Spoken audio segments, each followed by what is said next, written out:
questions. What would those 2 questions be? You only get 2. You get 1, and maybe you can sneak in a second. Well, that's exactly what happened to our next guest a couple of years ago. He was a student at a local university called Washington University, took a semester abroad, and found himself at a very small enclave with a bunch of students and the Supreme Court Justice Anthony Scalia. He is now a writer and a corporate lawyer for a tech company in Dallas. We won't hold that against him. Stephen Harrison, welcome back to St. Louis here on the Big 550 KTRS. Thanks for having me on, McGraw. You got it. Stephen, where did you grow up originally? I grew up in Richardson, Texas, so moving back to practice law in Dallas is coming home for me. Okay, fair enough. Okay, good. Now, did I get the timeline right? You were a student at WashU when you took a semester abroad? Yes, that's right. I was a junior in college at WashU, and I spent the one spring semester abroad at Oxford. Okay, and that's when I had the opportunity to meet Scalia. And you wrote about this in a piece in Salon.com, which I read, and it was a great piece. And so, tell people how you found yourself at a table sitting next to Justice Scalia. Yeah, well, Justice Scalia was invited as a guest speaker to Oxford University, and I entered my name in a drawing, and of course I'd heard a lot and knew a lot about Scalia, although I was an undergrad at the time.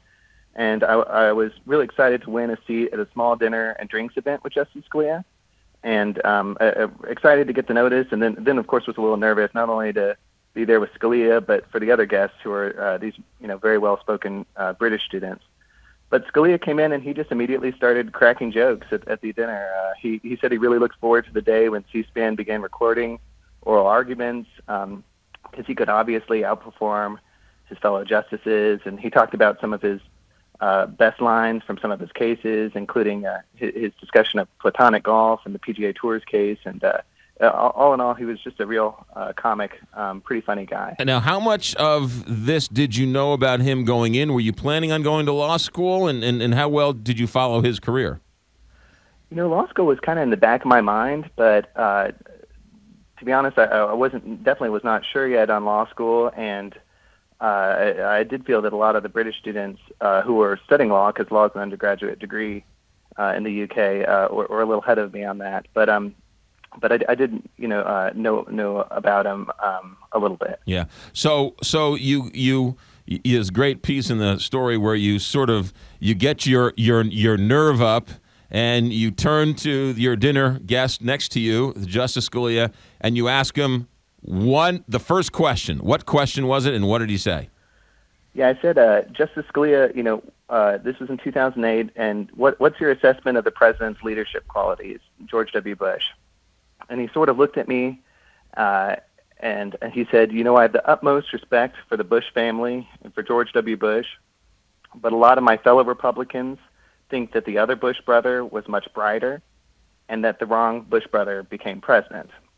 And he sort of indicated that he agreed with that opinion. Yeah. And at the time, I was really surprised that he'd be so candid, and I think the other guests were too, but that was really Scalia's personality. He was always one to share his opinion. Yeah. Did he say at any point that this conversation is all off the record, you're not allowed to say it, or was he just free and say whatever you want and report anything you want, even though you weren't technically a reporter? No, he that didn't even come up at the time. Yeah. Yeah, it was just a dinner event, and I do think Scalia always spoke his mind. Yeah, and that's not that's not that uncommon of a comment. However, coming from a Supreme Court justice, kind of interesting now, saying it in 2008, and now it's 2016, and his brother's running for president. Exactly. Yeah. Mm-hmm. All right, Stephen. What was the second question you got out of him?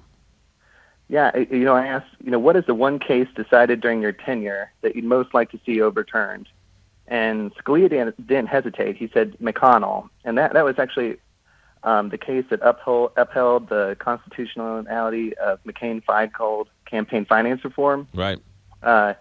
And Scalia explained that in his view, money was a form of political speech, so that if you put restrictions on money in the political process, then, quote, the First Amendment is dead.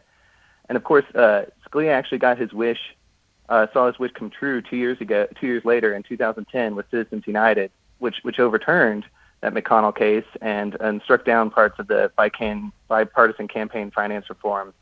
And Citizens United is, of course, the very infamous case that kind of allowed for the free flow of money in politics and these super PACs and things that we have now in the political system. Many Republican candidates are very critical of Citizens United, and yet praise Scalia with the very next sentence. So it's sort of an interesting juxtaposition there.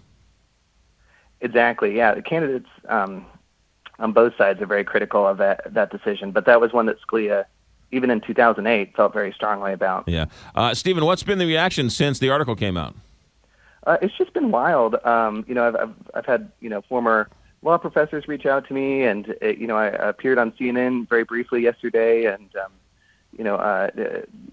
getting some interview requests, and it's just been great. And I think that people are really connecting with the piece. They want to know what it's like to have a dinner with Scalia, and again, like you've been saying, some of his answers back in 2008 really have some significance for our current issues today. Did you get a selfie with him? In 2008, I did get a picture with Scalia and a friend of mine. My hair was a little longer back then, but it's a pretty good picture. Yeah. Okay, it was a picture, but it wasn't a selfie. It was before selfies a little bit. All right, so you're kind of dating yourself. Stephen Harrison is a writer and a corporate lawyer for a tech company. What's the tech company, Stephen? It's a large tech company with an office in Dallas, but it's a Thomson Reuters. Okay, good. Stephen Harrison, the article is on Salon.com, and the title is Scalia Told Me a Secret About George W. Bush. Stephen Harrison, undergrad at WashU, lawyer from WashU. Now he's a lawyer, corporate lawyer, and he wrote a story on Salon.com. Stephen, thanks for checking in. Good luck down the road. Yeah, thanks so much, McGraw. You got it. 9:16 here, Big 550, KTRS. There is his brush with greatness, right? What one or two questions would you love to ask